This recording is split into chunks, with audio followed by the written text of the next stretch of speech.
In 1952, Romania, two nuns living at the Saint Cartha's monastery are attacked by an unseen evil force.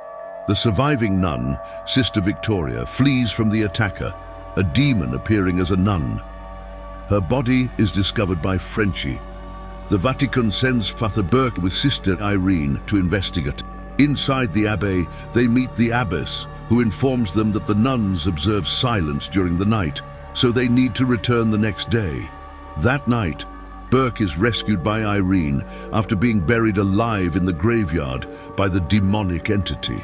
The next day, Irene and Burke return to the abbey, but only Irene can enter as it is cloistered.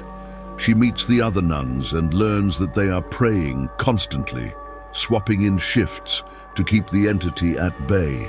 The abbey was built in the Dark Ages as a castle for the Duke of Saint Cartha, a powerful aristocrat obsessed with the occult.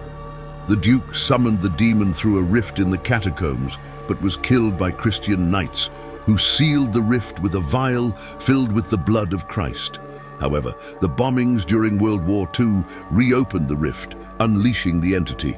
Burke identifies the demon as Valak and discovers the abbess has been dead all along. Irene is attacked by Valak and joins the nuns in prayer to ward it off. When she reunites with Burke and Frenchie, she discovers that none of the nuns she had seen and talked to were real, and she had been praying alone. Sister Victoria had in fact been the last nun in that abbey and had sacrificed herself to stop Valak from possessing her. Theorizing that Valak can only be stopped if they seal the rift again with the blood of Christ from the reliquary, the same way the knights did, the trio retrieves the vial with Victoria's key.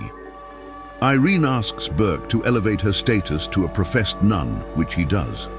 In the tunnel, she is possessed by Valak, but Frenchie smears the blood of Christ on her face, casting out the demon.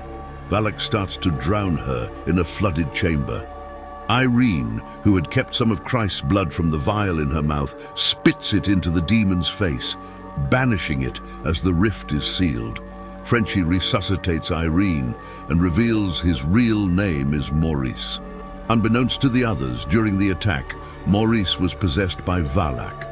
20 years later, at a university seminar in Wakefield, Massachusetts, Carolyn Perron watches as Ed and Lorraine Warren present footage of their attempt to exorcise a possessed older Maurice.